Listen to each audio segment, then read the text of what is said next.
It's weird lighting in here now.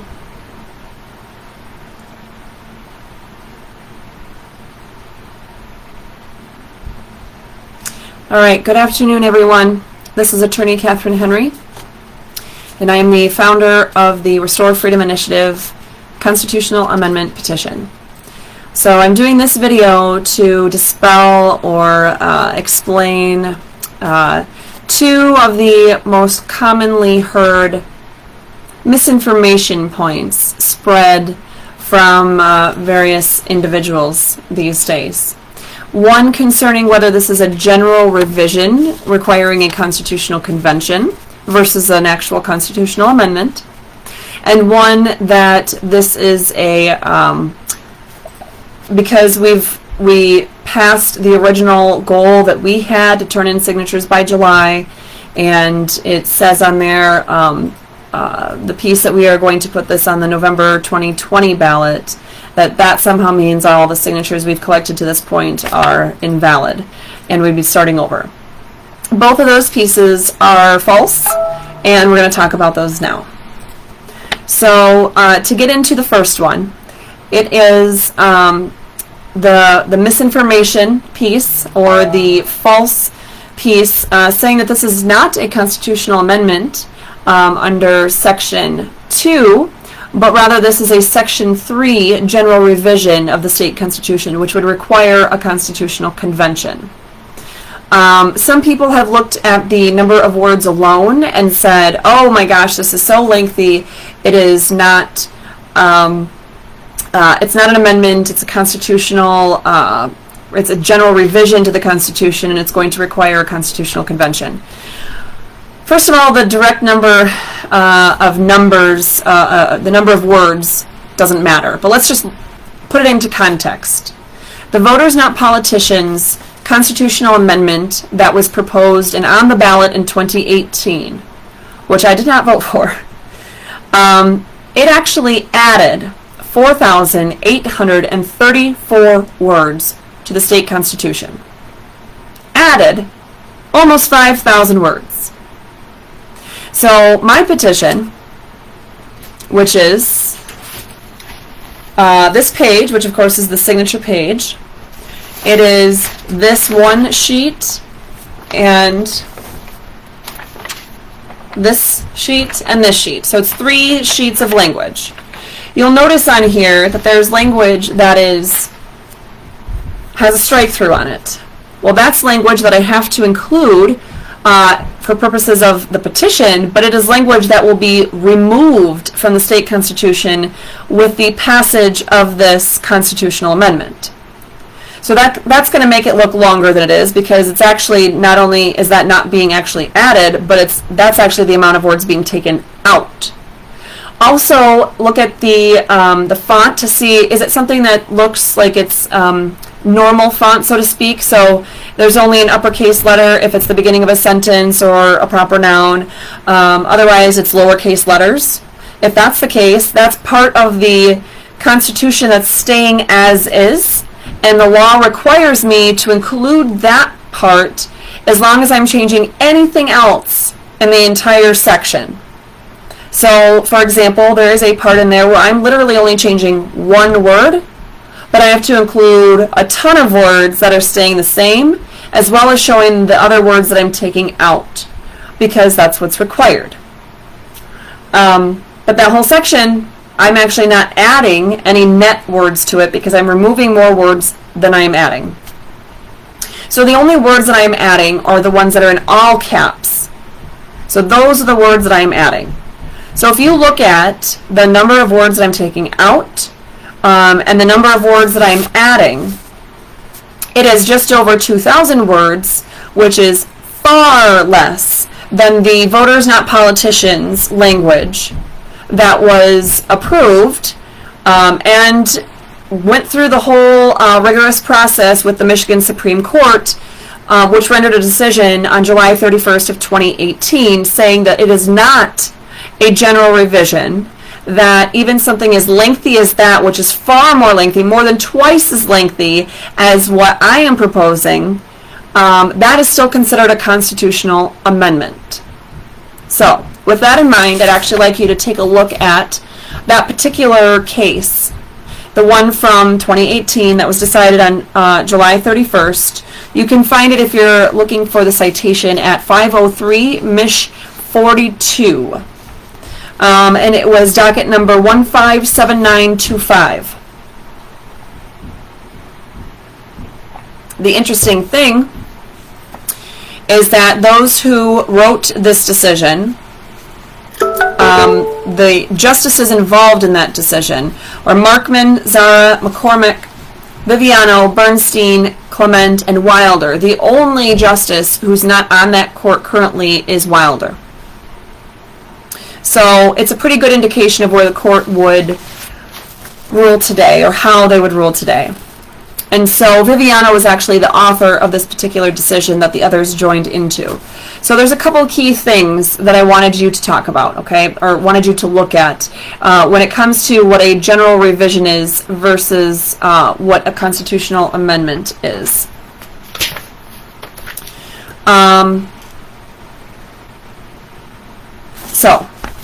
A general revision, let's see here.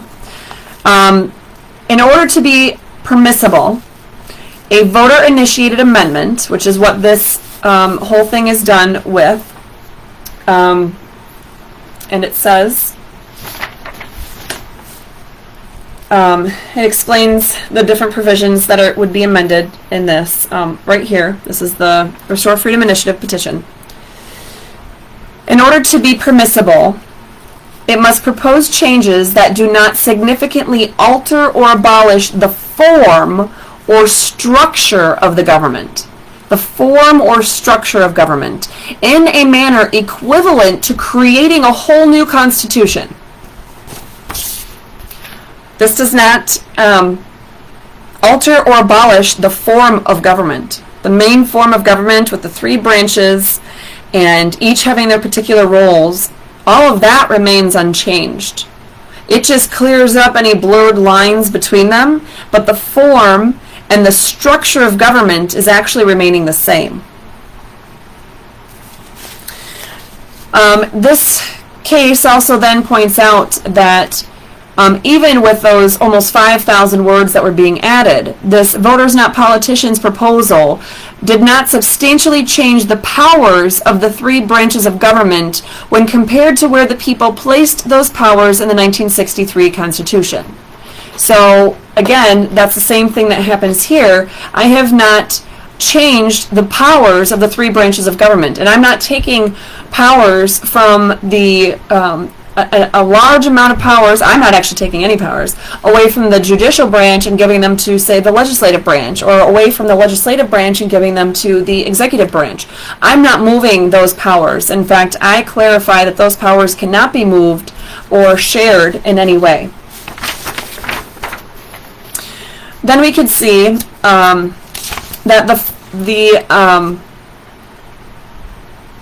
an amendment is a narrower concept focusing on specific changes to the Constitution, while a revision, a general revision that opens up the whole Constitution, that is a more comprehensive modification of fundamental governmental operations.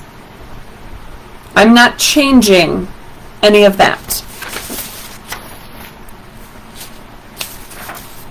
What's interesting is that this court also points out in this whole analysis that, in fact, I'm going to jump to a section in here that would be very explanatory about this point.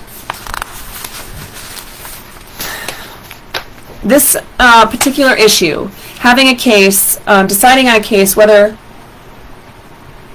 a particular amendment is a general revision amendment, a general revision, where it's going to require a whole new constitutional convention to get to a whole new constitution, or whether it's just an amendment to the current constitution.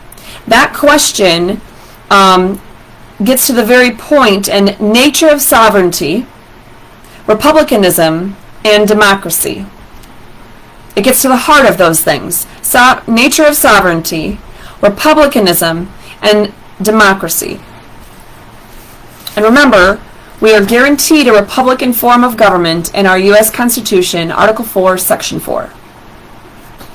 So this case points out that Michigan is one of only 8 states whose people have retained each of these forms of direct democracy. Each of these forms being the ability of the people to direct an initiative to propose and enact statutes, which is Article 2, Section 9, or to reject statutes by referendum, to recall elected officials, which is Article 2, Section 8, or to do this particular amendment process, which is Article 12, Section 2. So, with that, I want to point out that the court then says, in answering this question of whether it's a constitutional amendment or whether it's a whole general revision, we do not consider whether the proposed amendment at issue presents good or bad public policy. So to the extent that there are those out there arguing that this is bad public policy and the court's going to shoot it down, I'd urge you to read not a case from 40 years ago, but a case from 2018, which says that that is not at all what they are considering when they are asking or answering that question.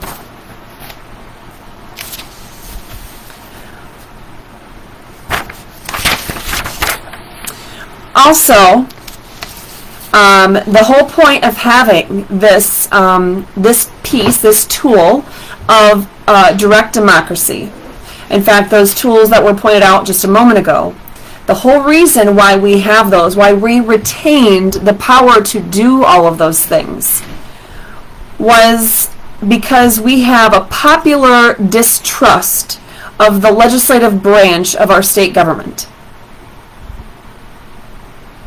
And it has been there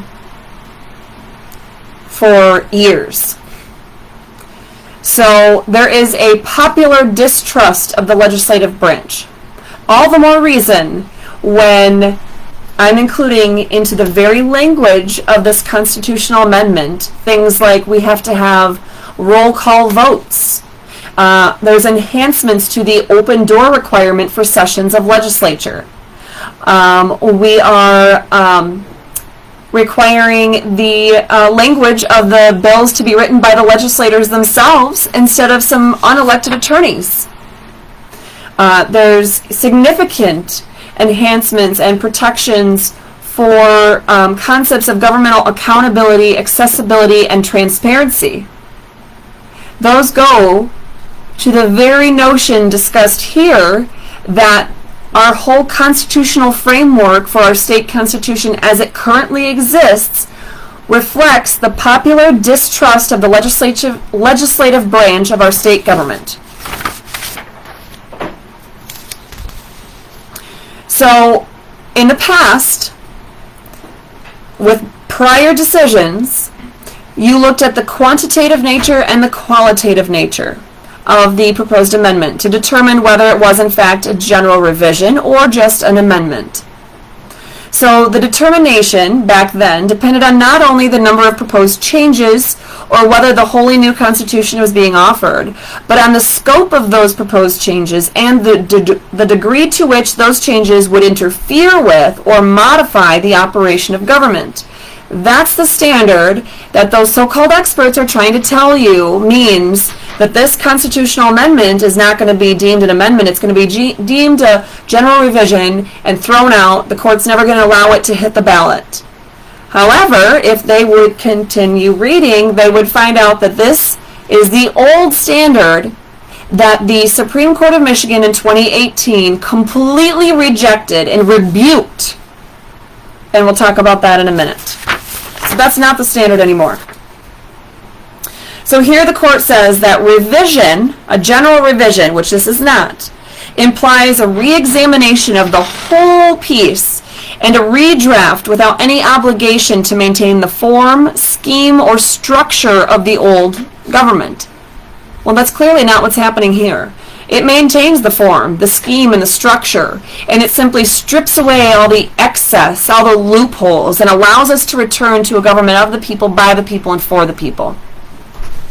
An amendment implies, according to this court decision from the Michigan Supreme Court in 2018, the continuance of the general plan and purport of the law with corrections to better accomplish its purpose. So a continuance of the general plan with corrections to better accomplish its purpose. Basically, revision suggests fundamental change, while amendment is a correction of the details of how it plays out, which is exactly what the Restore Freedom Initiative constitutional amendment is all about. In fact, this Michigan Supreme Court case discusses how the Lang v. Pontiac School District, both of those cases, did not review the text of the Constitution itself. That in those decisions, the decisions being made, the court opinions being issued, the justices or the judges involved did not even look at the text of the Constitution. They instead looked at all these other sources to figure out what they should be doing in those cases. And they've determined that in looking at cases like this, that it is bad to depart. It's bad to depart from the plain language of our Constitution on the basis of a judicial gloss that is a binding precedent. So it doesn't matter if there is this binding precedent, so to speak, this case law out there that seems to stray from the actual language of the Constitution itself, because the Constitution itself is what controls. That's what the Michigan Supreme Court said in 2018. In fact, they said that if you're going to read the Constitution or the law, depending on what you're looking at, consistently with its own language, rather than this judicial gloss, rather than reading it with the lens of whatever some prior judge has said it means, when you actually look at the language of the Constitution itself, it's not considered harsh. But that is the one thing that will give the people at least a fighting chance to comprehend the rules by which they are governed. I agree, and that's exactly what this constitutional amendment serves to do, is to give the people even better than just a fighting chance to comprehend the rules by which they are governed. We deserve better than that. We're a government of the people. So the court goes on to explain that when you've had prior decisions that call cases the best or the most authoritative or the most consistent precedents of this court, or even the most compelling precedents of this state, or the best and the most enduring relevant precedents of this state, any language, and it doesn't matter how you call it, it does not make them the best. It does not make them the most binding. Even if the justices in those cases use the italics and capital letters and things like that to emphasize those things.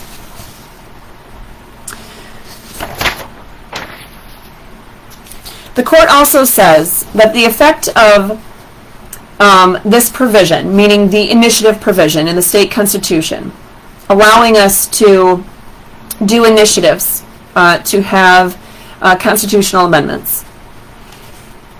The effect of this constitutional amendment ability will be the submission to a vote of the electors of practically all amendments petitioned for. So what the Supreme Court of Michigan told us in 2018 is that the way this language was put into the state constitution, it secured for us, the people, the right to get onto the ballot and put the question in front of the voters as to whether we should be making any particular change or set of changes in a constitutional amendment. That practically all constitutional amendment petitions are going to make it right on to the ballot. That is a huge change over how prior courts mischaracterized our constitutional amendment provision allowing us to do this. So this kind of ability to do this with this constitutional amendment, it used to have the legislative veto where the legislature could turn down what the people had put together. But the clearest and most significant substantive check on the petition power, being this legislative veto, was deleted by amendment in 1913 and kept out in 1963. So in light of this history, the court said we need to be very wary of finding atextual limitations on the voter-initiated amendments. In other words, what this is saying is there was a prior ability of the government to step in and say, well, even though the people got the number of signatures they needed, or they did this or did that, even though they did that, we're still going to come in and say, no, no, no, you don't know what you're doing. We're going to stop you from modifying or amending our Constitution. The ability of the government to step in and stop us was taken away. We, the people, took that ability away from them in 1913 by amendment and kept that ability away from them, or that power away from them, in 1963. So the government does not have the ability to step in and create limitations upon us outside of what's in the actual language of the Constitution. So even to the extent that we have state law that limits our ability to do these petitions, that's not okay. Because we have to look at the actual language of the Constitution itself. So the court also says that amendments, like the Constitution itself, proposed amendments, were intended to deal with serious matters. Why would you bother doing an amendment to deal with some little superfluous subject off to the side? We're going to be dealing with serious matters. That does not mean we're entirely rewriting the structure or form of the government. So the clearest and most stringent limitation on initiative amendments they have identified as the signature requirement. Once we get those signatures, once we get the 425,059 signatures that are required, the Supreme Court is going to say, you've met the most stringent requirement. Check, you're done. That is sufficient.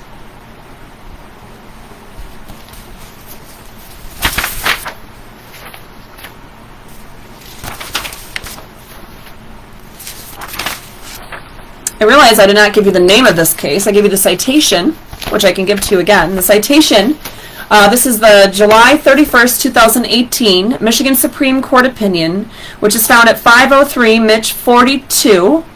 It was docket number 157925. That's docket number 157925 with the Michigan Supreme Court. And it's Citizens Protecting Michigan's Constitution versus the Secretary of State and Board of State Canvassers, and also the Voters Not Politicians Ballot Committee. And this decision was issued by the Supreme Court in July of 2018. So they came out and said they were adopting a new test, that the prior decisions were bad because the prior decisions added requirements or imposed requirements or restrictions upon the people's ability to do constitutional amendments that were not found in the text of the Constitution itself. That the government had just been adding to the requirements of the people to utilize this provision that was reserved for us in the state constitution. So the court said, the test we adopt today is based on the constitutional text. By contrast, the past qualitative or quantitative test used by the Court of Appeals and endorsed in an altered form by the Chief Justice's dissent from this current case here comes from a line of California case law that began in the 19th century. So the prior precedent on point and everything that our Court of Appeals had been doing on this point was based on stuff that basically came out of California, and it was California case law. Judges aren't supposed to make law anyway. So the Supreme Court of Michigan reeled it back in and said, no, the standard we are giving, the test, if you will, that we are creating to determine whether a constitutional amendment proposal is actually properly done as a constitutional amendment, or rather it's a general revision that must be done through a constitutional convention. The test there must be based on the language of the Constitution itself.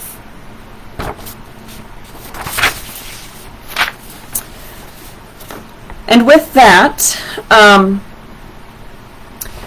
they pointed out that with the Voters Not Politicians constitutional amendment that was done in 2018, that added almost 5,000 words, despite that petition's eliminating power from the judicial branch and the executive branch, an amendment permitting, sorry, this wasn't talking about that, this was talking about another amendment that had been done.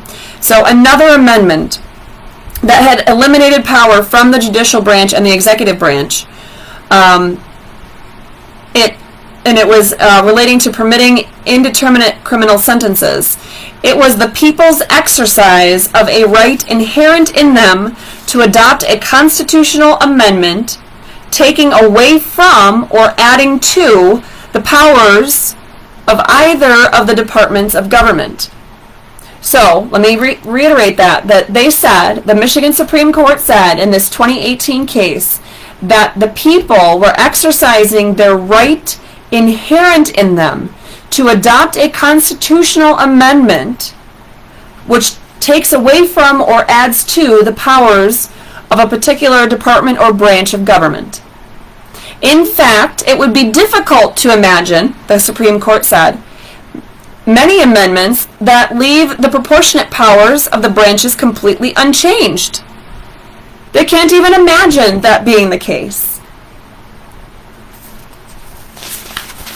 So again, the emphasis is truly on whether this constitutional amendment essentially erases the Constitution as we know it and starts all over, which it does not. It is properly done as a constitutional amendment, which can get on the ballot in November 2022.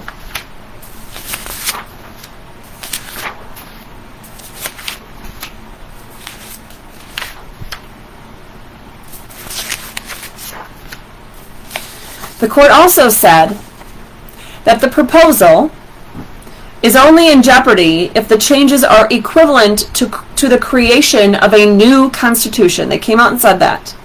The proposal is in jeopardy only if the changes are equivalent to the creation of a new constitution. This does not change the substance or form of how our three branches of government are divided and what their essential job or function is. It keeps that part the same, and it erases all the extra that has been around on the fringe.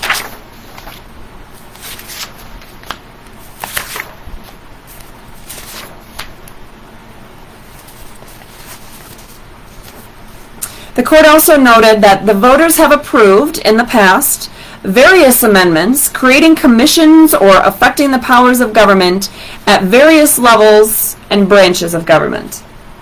So if we are affecting the powers of the government at different branches or levels, or modifying or changing anything to do with different commissions, that is an amendment. That's not a constitutional convention that's needed for that. The court also said that, in quoting another case,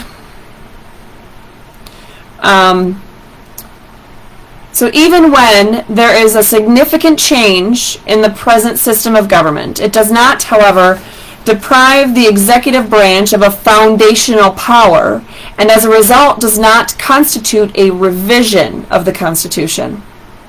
The essential function of the executive branch, in that example, to enforce the laws of the state, remains unchanged, as does its structure, No executive power is delegated to either of the other two branches of government. In fact, that's exactly what this constitutional amendment petition, the Restore Freedom Initiative petition, does.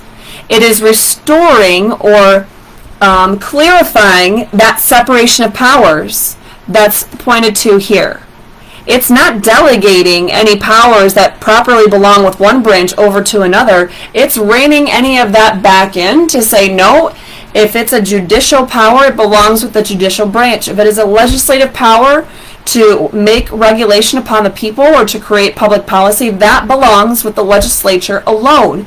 If it is or to the legislative branch at the lower levels of government, which might be your city council or your board of trustees, your township trustees, or county commissioners. And if it's the ability to enforce the law, that would be the executive branch.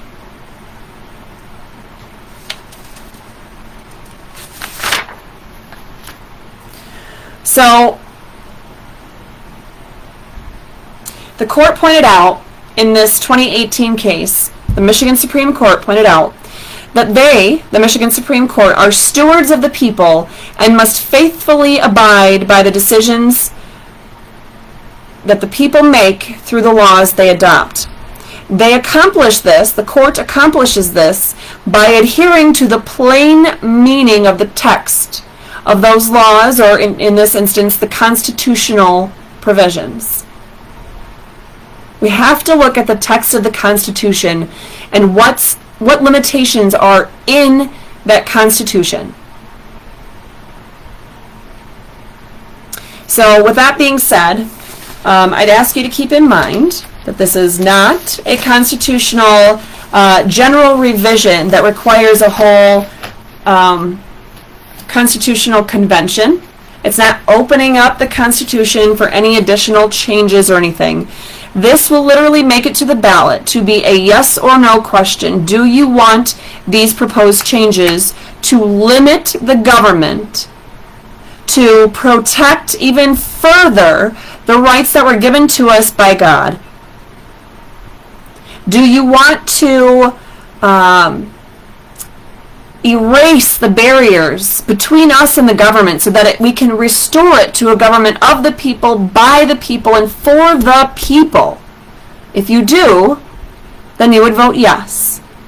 And it will make it on to the November 2022 ballot, which brings me to my next point, that some people have said, or there's this one paper off in the middle of nowhere that apparently thought it wise to put it in print, that this is somehow not going to make it to the 2022 ballot. So they were talking about the fact that on the front of the petition, oops, that's not the front. The front of the petition, it says that the proposal is to be voted on in the November 3rd, 2020 general election. So this this language right here, by law, is required to be there. It's 100-word summary. It can be no more than 100 words, and it's a neutrally worded summary that indicates the kinds of things that are happening in this constitutional amendment.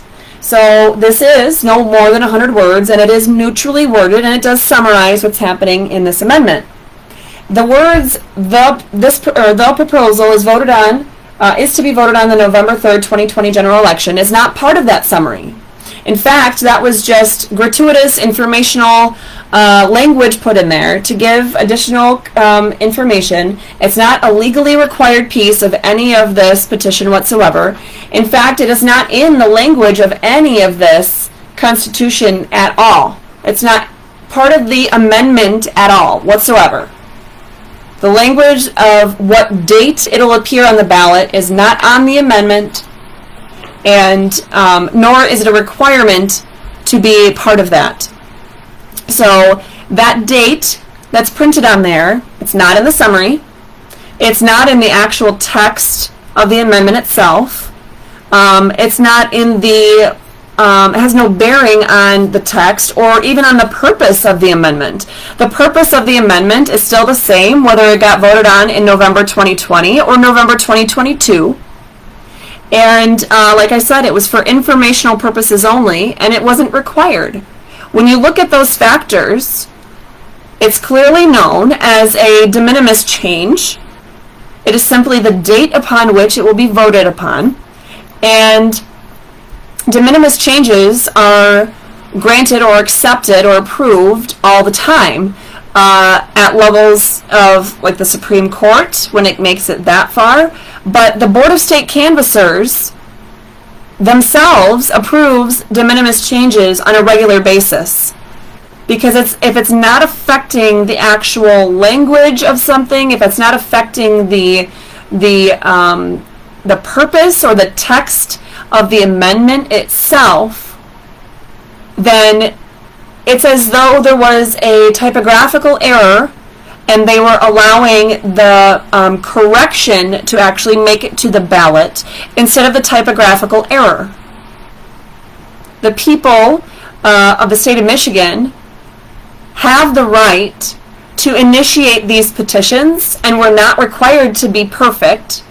And so if there is something of that nature that needs to be changed, whether, like I said, it's a typographical error, which this is not, or it simply just needs the date to be updated, so to speak, or just simply ignored because it's not even a requirement, it was just there for informational purposes, those kind of de minimis changes are allowed on a regular basis. In fact, I have not seen one case where a de minimis change was not allowed at all. They're all allowed. So to the extent that an individual or a newspaper in a small town decided they were going to write that it would not be allowed because of that, they don't have any leg to stand on with that argument. So with that being said, that's the last of the updates I wanted to give to you today. Again, that court case that I was talking about that clarifies that this is, in fact, appropriately done as a constitutional amendment and not a general revision. That case was filed on July 31st, 2018 by the Michigan Supreme Court, and it is Citizens Protecting Michigan's Constitution versus Voters Not Politicians Ballot Committee. So I don't see any questions here at all at this point, which is great. So I will sign off for today, and I hope you guys have a wonderful day. Thanks.